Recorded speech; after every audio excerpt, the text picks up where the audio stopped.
നിങ്ങളുടെ വീട്ടില് നിങ്ങൾ കെട്ടിടം വീണ് മരിക്കുന്നു, ഉത്തരവാദി നിങ്ങളുടെ അച്ഛനാണെന്ന് പറയാൻ കഴിയുമോ? പറയാൻ കഴിയില്ലല്ലോ. നല്ല മറുപടി. നാണമില്ലേ ശ്രീ പ്രകാശ്? എന്നൊന്നും ഞാൻ പറഞ്ഞില്ല.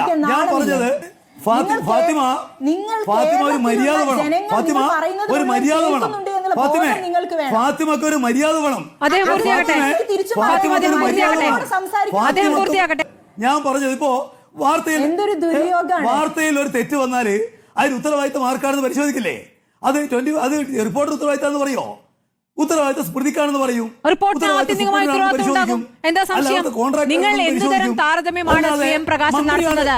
നമ്മളൊരു ജീവനെ കുറിച്ചാണ് ചർച്ച ചെയ്യുന്നത് അല്ലേ? ഉടനെ വാർത്ത വായിക്കുന്നതിന് തെറ്റാണോ താങ്കൾ ചൂണ്ടിക്കാണിക്കുന്നത്? കോടിക്കണക്കിന് ജീവൻ രക്ഷിച്ചതിനെ കുറിച്ചാണ് ഞാൻ പറയുന്നത്. കേരളത്തിലെ LDFന്റെ ഗവൺമെന്റ് സ്മൃതി നാണം തോന്നുന്നു. നാണമില്ല ഫാത്തിമയുടെ സമയമല്ല ഇത്. ഫാത്തിമ സമയം ഞാൻ കുപ്പായിലിട്ടിരിക്കുന്നേ. ഫാത്തിമ ഞാൻ കുപ്പായിട്ടിട്ടുണ്ട്.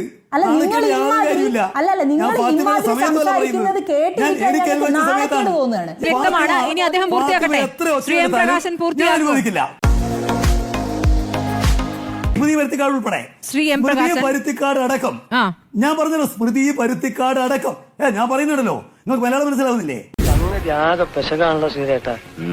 സ്മൃതി പരുത്തിക്കാട് അടക്കമുള്ള മാധ്യമപ്രവർത്തകർ ഈ കേരളത്തിലെ BJP കോൺഗ്രസ് പ്രതിപക്ഷം അവരാ കാത്തു നിൽക്കുന്നത്. അവര് മരണം ഉണ്ടാവട്ടെ, ദുരന്തം ഇവിടെ ആനകൊപ്പിന് കുത്തി ആളെ കൊല്ലട്ടെ.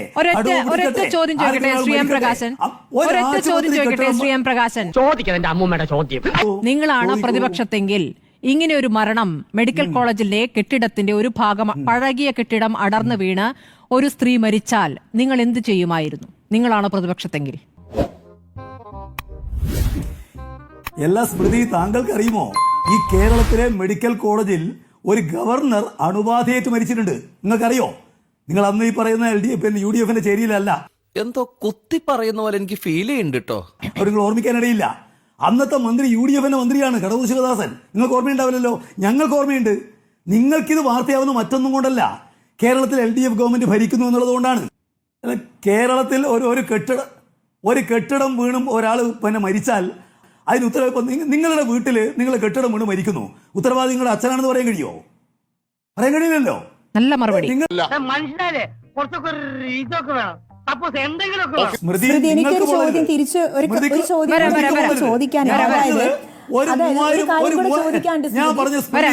ഞാൻ പറഞ്ഞത് സ്മൃതി ഒരു 3000 നിങ്ങൾ ഇവര് പറയുന്നത് ഞാനൊന്നും പറഞ്ഞിട്ടില്ല.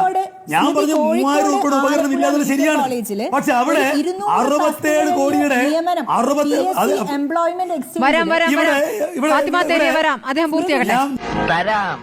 ഞാൻ പിന്നെ ഒരു സ്ത്രീ ആയതുകൊണ്ട്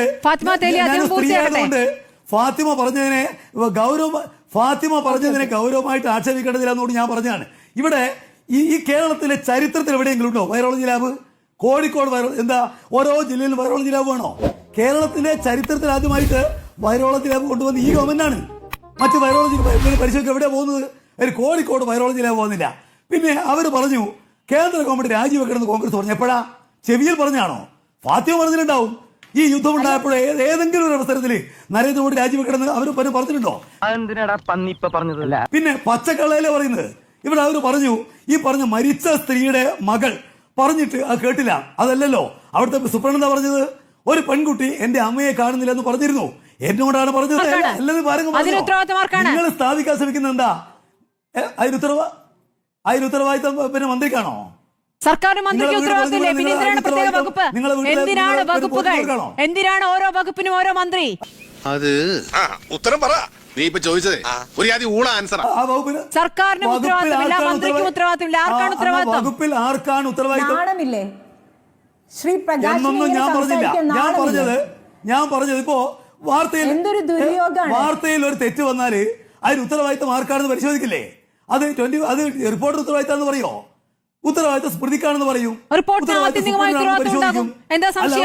നിങ്ങൾ എന്തുതരം താരതമ്യമാണ് സ്വയം പ്രകാശം നടത്തുന്നത്? നമ്മളൊരു ജീവനെ കുറിച്ചാണ് ചർച്ച ചെയ്യുന്നത് അല്ലേ? ഉടനെ വാർത്ത വായിക്കുന്നതിൽ തെറ്റാണോ താങ്കൾ ചൂണ്ടിക്കാണിക്കുന്നത്? കോടിക്കണക്കിന് ജീവൻ രക്ഷിച്ചതിനെ കുറിച്ചാണ് ഞാൻ പറയുന്നത്. കേരളത്തിലെ LDFന്റെ ഗവൺമെന്റ് സ്മൃതി നാണം തോന്നുന്നു. നാണമില്ല. ഫാത്തിമയുടെ സമയമല്ല ഇത്. ഫാത്തിമ സമയം ഞാൻ കുപ്പായിലിട്ടിരിക്കുന്നേ. ഫാത്തിമ ഞാൻ കുപ്പായിട്ടിട്ടുണ്ട്. അല്ല, നിങ്ങൾ ഇമ്മാതിരി- അല്ലല്ല, നിങ്ങൾ ഇമ്മാതിരി സംസാരിക്കുന്നത് കേട്ടിരിക്കാൻ നാണക്കേട് തോന്നുകയാണ്. ഞാൻ എനിക്ക് കേട്ടിരുന്ന് ഇറങ്ങി പോയിക്കോ. നിങ്ങൾ നിങ്ങൾ പറയുന്ന കാര്യങ്ങള് നിങ്ങൾ പറയുന്നതെല്ലാം ഞാൻ കേട്ടിട്ടുണ്ട്. ഞാൻ പറയുന്നതെല്ലാം നിങ്ങൾ കേൾക്കണം. ഭീഷണിയാണോ? വേണ്ട. അല്ല, ഞാൻ പറയുന്നൊക്കെ ഫാത്തിമ കേട്ടിരുന്നേ പറ്റൂ. എന്തെങ്കിലും പറയാനുണ്ടെങ്കിൽ നിങ്ങൾക്ക് പറയാനുള്ള ഫാത്തിമക്ക് പറയാനുള്ള കാര്യം എന്തെങ്കിലും ഉണ്ടെങ്കിൽ നിങ്ങൾക്ക് മാത്രമല്ല, ആളുകൾ നിങ്ങൾ മാത്രം നിങ്ങളെക്കാൾ കൂടുതൽ തെരഞ്ഞെടുപ്പുള്ള പാർട്ടിയുടെ ആളാണ് ഞാൻ. നിങ്ങൾ അത് മനസ്സിലാക്കാനുള്ള വിവരം വേണ്ട. ഫാത്തിമ ഒരു മര്യാദ വേണം. ഫാത്തിമ ഒരു മര്യാദ വേണം. ഫാത്തിമക്ക് ഒരു മര്യാദ വേണം.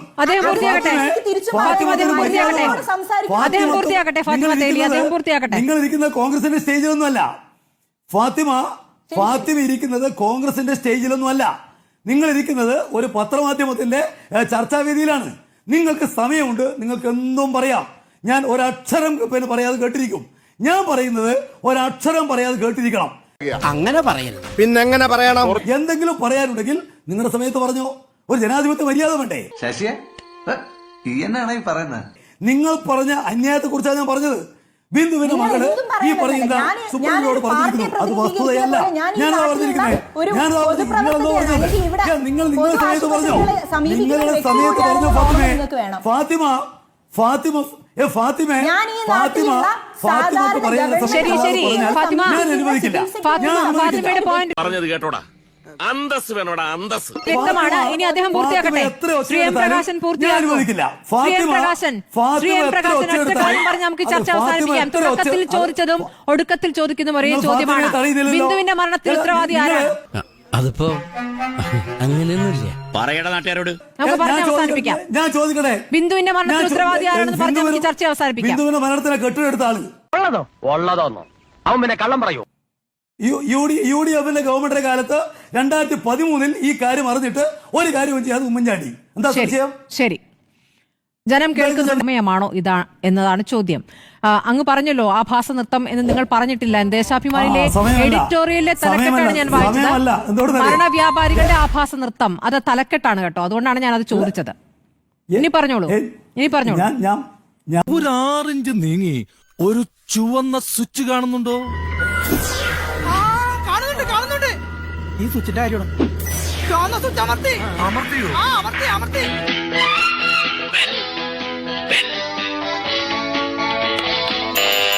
Thank you. ഈ ഉപകാരം മറന്നാലും ഞാൻ മരിക്കില്ല.